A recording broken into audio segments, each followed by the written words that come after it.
Alan Stewart. I am the curator and director of the Hall of Heroes Superhero Museum. We are housing the largest superhero memorabilia collection in the world, and we're the only comic book and superhero museum that covers the whole almost 80-year history of superheroes and comics, toys, film, and animation.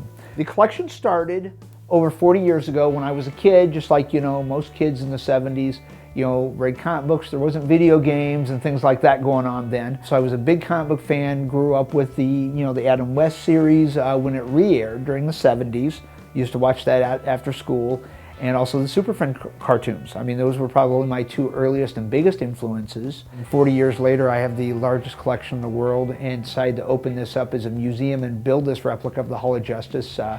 Stan Lee came and filmed here, and now we've had, as I mentioned, 6 national TV shows filmed here since then, and we've become just a huge national attraction now, which is the real reason we need to move, because we're getting Hollywood vehicles in, the collection is getting larger all the time, and we just need more room to house it, more room to really do the history justice, to display things and build new displays and have room for the vehicles, costumes. This area here is our Batcave area. It's airbrushed to look like the set of the 60s television series. Probably the coolest thing in our museum is Adam West's Batman costume here. It's his personal Batman suit that he wore throughout the 70s and 80s at public appearances. The boots themselves are actually from the show itself, which is pretty cool. We have some of the really cool actual toys from the television series from the 60s, including the Ideal Batman helmet from the 1960s. We have the rare tin Batmobile from Hong Kong. It's a foreign release. And we have the Batman Robin Sokies, the Batcave from both the 60s and the 70s, the Batman lamp and alarm clock from the 60s. Just a lot of great stuff in the Batman collection. We have offers all the time of people wanting to buy things because some of the things that we have are so rare. The Hollywood costumes, the original art, and actually we're going through the remodel right now, so we're getting ready to put up a lot of the original art. We have a case right there that's prototypes, action figure prototypes from China. We have several of the Batman characters, the actual prototypes, as well as Thanos, who's going to be the new villain in the next Avengers film. The display cases, we have the first appearance of Robin in comic books from 1940. That was probably my nearest claim to fame. I actually auditioned for the Batman films in the 90s. And I was one of the 5 finalists to be Robin before I got beat out by Chris O'Donnell. So that was kind of a big one for me. First appearance of Wonder Woman is our newest acquisition from 1942. Just got that in a month ago. That is the most we've ever paid for a single comic book. One thing people will want to come out for our 10-year anniversary event, June 3rd. And we're going to have one of the 66 Batmobiles here that day. We're going to have all the DC characters in costume. We're doing a DC cosplay photo shoot. We're going to have people from DC Comic Books here. It's going to be a great event. It's going to help us fundraise. We are trying to raise $200,000 this year to move to a larger facility. The big reason is we have 2 of the Marvel screen-used cars from Marvel films. We have the actual Nicolas Cage's Ghost Rider motorcycle used in the first Ghost Rider film, the Good Bike. We have that we don't have room to display. And also we own the 65 Shelby Cobra that Robert Downey Jr. landed on when he first flew the Iron Man suit in the first Iron Man film. Right now we tour those vehicles around the National Comic-Cons, but we need to get into a larger place this year so we can actually display them permanently in our collection, along with a lot of other things in our growing collection we don't have room here for. So make sure you get on our Facebook site. We've got a great Kickstarter kicking off the beginning of June where people can become founders of the new museum, get pictures with the Hollywood props. We also own Chris Evans screen-used Captain America shield that was used in the first Avenger film. That's in our collection. It's on display. We also have Ryan Reynolds' Green Lantern ring that he wore in the film.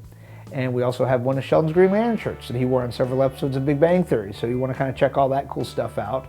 And old school fans like myself will remember, of course, the Adam West Batman series fondly, but also William Katz's Greatest American Hero television series from the early 80s. We also own one of the 2 existing costumes from that television series. So there's some great stuff here. We cover all the history with over 60,000 comic books, over 10,000 toys, and over 100 pieces of original art. It's the largest collection in the world. But come check it out. Come check out the history and check out everything here at Hall of Heroes. It's pretty awesome.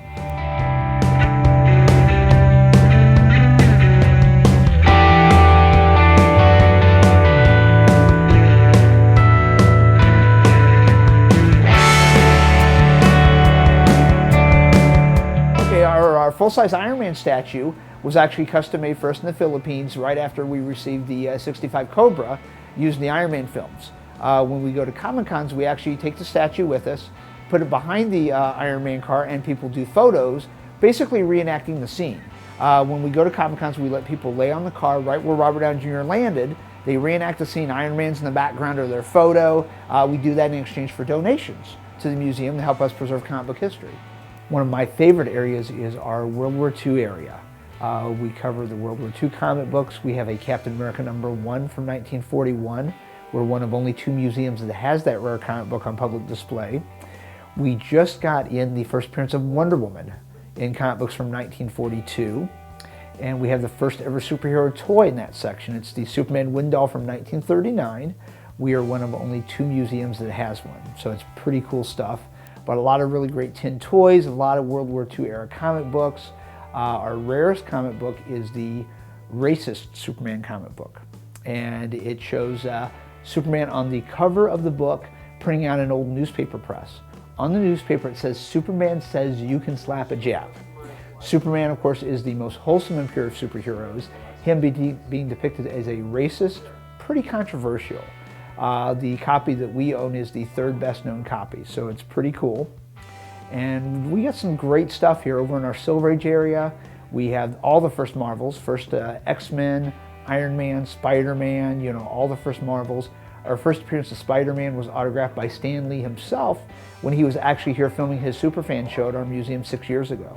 That is actually one of 6 national television shows that's been filmed here at Hall of Heroes. I actually do a Michael Keaton impersonation when I do Joker. I actually do Beetlejuice. Dress up as the Joker, but I do the voice and mannerisms of Beetlejuice. It's a fantastic Joker. I do it in October when we do our supervillain themed haunted house here at the museum. We change all the lights to black lights, and we bring in professional cosplayers from the Indianapolis area and the Chicago area that volunteer, and you come through on all the black lights, and we have a dozen different villains. You only encounter, you know, Red Skull, Dr. Doom, Joker, Catwoman, Harley Quinn, you know, just different villains, and we have some of the heroes captive. Last year we had Batman here getting electrocuted in an electric chair that actually lights up and sparks. We have a lot of the hot toys. They're the Hollywood likenesses on display, which is really cool. That's a favorite section for a lot of the fans of Marvel films. They see, you know, the Hollywood likenesses in that lighted up display case. It's really cool. Also in that case is where we have the Ryan Reynolds screen used Green Lantern ring from the film. We do have a website. Yep, it's hallofheroesmuseum.com. And yeah, get on our website, check out our Facebook site. We're pretty easy to find, but yeah, you really need this. As cool as this video is, you really want to see it in person because it looks so much cooler. Yeah, we're going to be moving later this year as soon as we raise $200,000. So if people want to help and donate, please contact us. We're looking for donors and sponsors that believe in the history like we do in preserving it, because there's really no other organization preserving the history other than our museum. It's just really important to do that. But we are going to be staying here in Elkhart, up on the north end of town, up by the toll road. We actually have a building selected.